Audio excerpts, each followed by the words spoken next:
నమస్తే. మనం December మంత్‌లోకి enter అవుతూ ఉన్నాము. 25వ సంవత్సరానికి డిసెంబర్ మంత్ లాస్ట్ మంత్ అవుతుంది. డిసెంబర్ అనంగానే చాలా థాట్స్ మనసులో అందరికొస్తూ ఉంటాయి.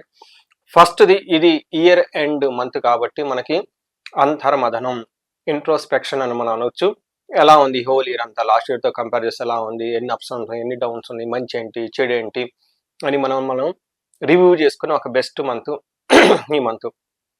రెండో బెస్ట్ ఎక్సైట్మెంట్ థింగ్ ఏంటంటే మనకి ఈ నెల 16th నుంచి మనకి ధనుర్మాసం స్టార్ట్ అవుతుంది. ఎప్పుడైతే ధనుర్మాసం స్టార్ట్ అవుతుందో మనకి ఓళ్ళల్లో గొబ్బెమ్మలు పెట్టడం, పేడ కల్లాపులు చేయటం, ముగ్గులేయటం, రంగోలి పెట్టడం ఇవన్నీ చేస్తూ ఉంటారు. ఇంకొక ఎక్సైట్మెంట్ ఏంటంటే ఈ టైంలో ఎవరైతే ఐటీలో ఉన్నారో, సాఫ్ట్‌వేర్‌లో ఉన్నారో వాళ్ళకైతే చాలా మందికి తెలుస్తుంది. డౌన్ టైమ్ అంటారు. సర్వర్‌లంతా కొత్త కోడ్ అప్డేట్ చేయరనమాట. వాళ్ళకి ఒక 10, 15 డేస్ వెకేషన్స్ లాగా ఇస్తూ ఉంటారు. ఈ టైంలో హెచ్ఆర్ కూడాను వెకేషన్‌కి వెళ్ళమని వాళ్ళు అడిగి లీవ్స్ ఎక్కువ ఇస్తూ ఉంటారు. ఇంకొక ఎక్సైట్మెంట్ థింగ్ ఏంటంటే చాలా మంది ఎవరైతే యూఎస్‌లో ఉన్నవాళ్ళు కానివ్వండి, ఎన్ఆర్ఐ క్లయింట్స్ వాళ్ళకి చాలా వరకు ఏమవుతుందంటే ఈ టైంలో ఎక్కువగా వెకేషన్‌కి వెళ్తూ ఉంటారనమాట. నాకున్న చాలా మంది క్లయింట్స్ కూడా ఈ టైంలో మేము వెకేషన్‌కి వెళ్తున్నాం. మాకు చేయాల్సిన పూజలు కొంచెం ముందుగానే చేయండి. లేదంటే నెక్స్ట్ వీక్ కొంచెం పెండింగ్ అయిన తర్వాత చేసుకోండి ఇలా చెప్తూ ఉంటారనమాట. సో ఇన్ని ఎక్సైట్మెంట్‌గా ఉన్న ఈ మాసంలో మేషరాశి వాళ్ళకి డిసెంబర్ మంత్ ఎలా ఉందో చూద్దాం. ఫస్ట్ ఫార్మోస్ట్ థింగ్ మేషరాశి వాళ్ళకి గమనించుకోవాల్సింది మీకు ఏలినాటి శని స్టార్ట్ అయ్యింది. అయితే లాస్ట్ 100 డేస్ ఏలినాటి శని యొక్క ప్రభావం మీకు చాలా చాలా తక్కువగా ఉంది. ఎందుకంటే శని మీకు తిరోగమనం బ్యాక్ సైడ్ వెళ్ళిపోవటంతో. అయితే ఈ మంత్ బిగినింగ్ నుంచి శని మళ్ళా నార్మల్ అయ్యి వస్తూ ఉన్నారు. అయితే ఈ టైంలో మళ్ళా ఏలినాటి శని యొక్క ప్రభావం మీ మీద పడే అవకాశం చాలా ఎక్కువగా ఉంది. ఏ విధంగా అంటే మీకు జాబ్‌లో కష్టంగా ఉండే అవకాశం ఎక్కువగా ఉంటుంది. రిలేషన్‌షిప్స్ ప్రాబ్లమ్స్ అయ్యే అవకాశం ఉంటుంది. టోటల్‌గా ఏదో ఒక దాంట్లో అన్‌సర్టెనిటీ ఎక్కువగా ఉండి ఇబ్బందులు ఫేస్ చేసే అవకాశం చాలా ఉంటుంది. ఇంకొక ముఖ్యమైన విషయం ఈ మేషరాశితో పాటు మీ ఇంట్లో ఎవరైనా మీనరాశి, కుంభరాశి, ధనుసు రాశి, సింహరాశి ఉంటే ప్రాబ్లమ్స్ ఇంకా అధికమయ్యే అవకాశం ఉంటుంది. ఈ రాశిలో ఉన్న ఇద్దరు భార్యాభర్తల స్పౌసెస్ ఎవరికైనా గనుక ఈ రాశులు ఇద్దరికీ ఉంటే ఇంకా ప్రాబ్లమ్స్ అధికంగా ఉండే అవకాశం ఉంటుంది. అయితే మిగతా గ్రహాల వైస్‌గా గనుక మనం చూసుకుంటే ఈ డిసెంబర్ మంత్ ఎలా ఉంటుంది? డిసెంబర్ మంత్ గనుక చూసుకుంటే మీకు ఒక 70% పాజిటివ్‌గా ఉంటుంది. ఒక 30% ఛాలెంజింగ్‌గా ఉండే అవకాశం ఎక్కువ ఉంటుంది. మనం డీటెయిల్స్ చూద్దాం. ఫస్ట్ ఈ డిసెంబర్ మంత్‌లో మనకు 5 గ్రహాలు మారుతున్నాయి. అందులోటి గురువు, సూర్యుడు, కుజుడు, మంగళుడు, శుక్రుడు ఈ 5 గ్రహాల యొక్క చేంజ్ ఈ రాశి మీద ఉండబోతున్నాయి. మనకు సూక్ష్మ గోచారం, లఘు గోచారం అనే కాన్సెప్ట్‌లో చూస్తే ఈ 5 గ్రహాల ద్వారా ఏ గ్రహం ఎలాంటి రిజల్ట్ ఇచ్చిందో మనం చూద్దాం. ఫస్ట్ వీళ్ళకి ఇప్పటిదాకా ఏదైనా ద్వేషపూరితమైన వాతావరణం ఉంటే ఈ వాతావరణం నుంచి అలాంటి వాతావరణం తగ్గిపోయి నార్మల్ అయ్యే అవకాశం ఎక్కువగా ఉంటుంది.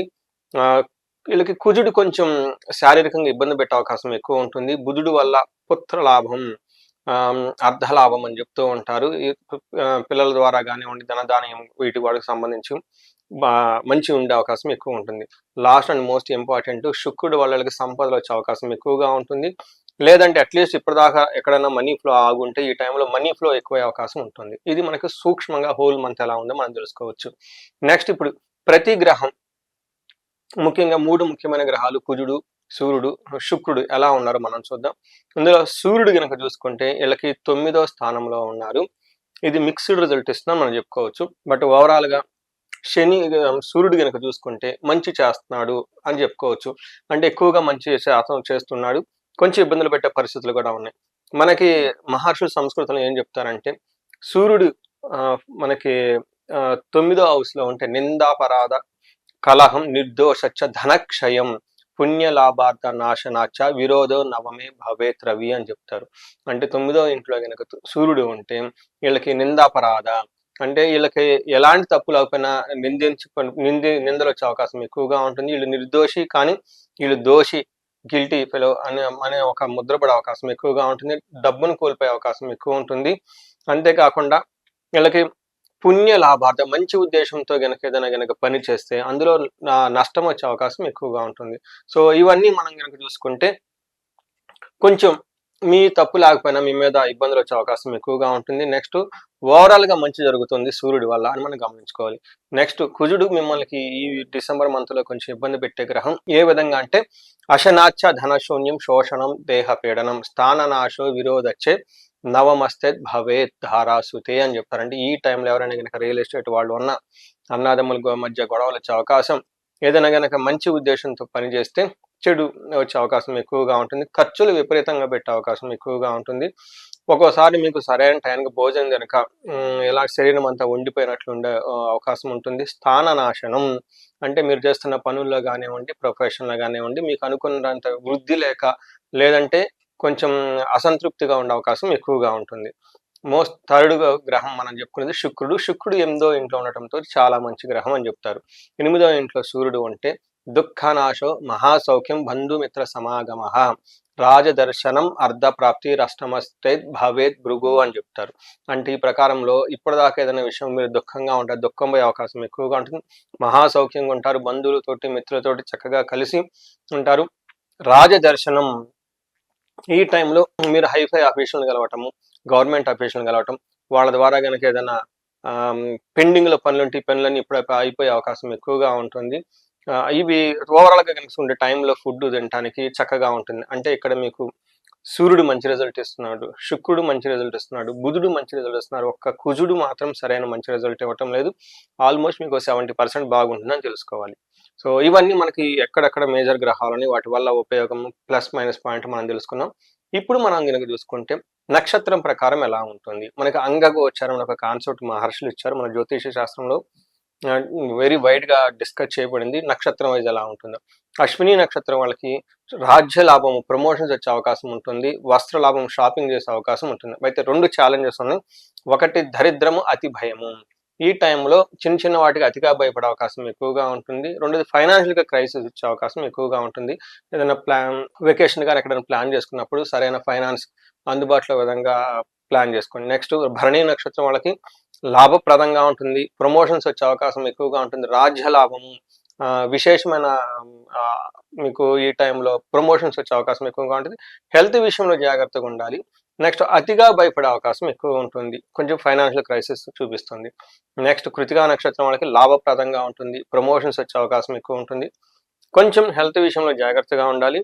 ప్లస్ ఫైనాన్షియల్ విషయంలో ఇబ్బంది పడే అవకాశం ఎక్కువగా ఉంది. ఆల్టర్నేటివ్‌గా ఫైనాన్స్ తీసుకోవటం, లేదంటే ఖర్చులు తగ్గించుకోవటం. ఫైనాన్షియల్ మ్యాటర్స్‌లో గనక మీరు చూస్తే మళ్ళా ఆల్టర్నేటివ్‌గా లేదంటే ప్లాన్స్ ఇంకా ఏమైనా ఉంటే దానికి సంబంధించిన అన్‌సర్టెనిటీని ఫేస్ చేయడానికి కొంచెం ఫైనాన్స్ పెట్టుకోవడం చాలా అవసరం.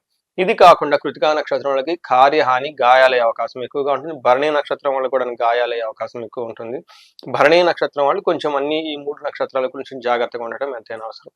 సో తెలుసుకున్నారు కదండి మనకి టెక్నికల్‌గా ఎలా ఉంటుంది ఏంటి అనేది.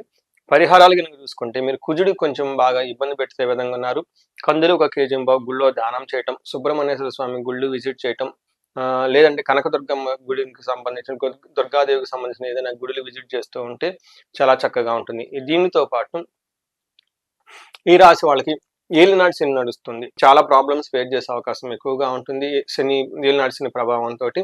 శనికి సంబంధించిన సంపూర్ణ శాంతి పూజలు చెప్పుకోవడం చాలా చాలా ఇంపార్టెంట్. శని పాశుపత అభిషేకం చేసుకోవడం ఇంకా ఇంపార్టెంట్. వీటితో పాటు శనికి సంబంధించి శని పిప్పలాద స్తోత్రం అని ఉంటుంది. ఉదయం సాయంత్రం చదవటం చాలా చాలా ఇంపార్టెంట్. ఎవ్రీ సాటర్డే శనికి తైలాభిషేకం చేయించుకోవటం, ప్రతిరోజు హనుమాన్ చాలీసా చేయించుకోవడం చాలా ముఖ్యం. ఇందులో మీరు చేయగలిగినది శని పిప్పలాద స్తోత్రం చదవటం, ఉదయం సాయంత్రం హనుమాన్ చాలీసా చదవటం, శనివారం శని మీ చేతులతో తైలాభిషేకం చేయటం మీరు చేసుకోగలరు.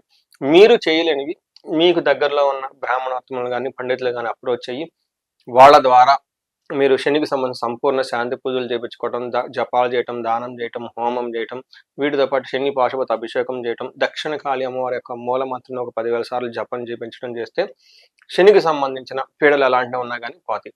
ఇవి కాకుండా ఇండివిజువల్‌గా మీరు ఏదైనా గనక ప్రాబ్లమ్ ఫేస్ చేస్తూ ఉంటే చాలా మందికి ధనానికి ఇబ్బంది పడుతుంటే స్వర్ణలక్ష్మి విశేష హోమం చేయించుకోవచ్చు. తర్వాత హెల్త్ బాగా లేకపోతే అమృత మృత్యుంజయ ఆయుష్ హోమం అని ఉంటుంది, అది చేయించుకోవచ్చు. వీటితో పాటు ఎక్కడైనా గొడవలు అంటే చండీ హోమం, చండీ పారాయణ, అలా ఏదైనా కనుక మీరు ఇండివిజువల్‌గా ప్రాబ్లమ్స్ ఫేస్ చేస్తుంటే ఒకసారి ఈ కన్సల్ట్ అయితే క్రిందిగా కనిపిస్తున్న నెంబర్‌కి తగు విధంగా మీ ఇండివిజువల్ జాతకం చూసి ఇంకా పరిహారాలు చెప్పడం జరుగుతుంటుంది.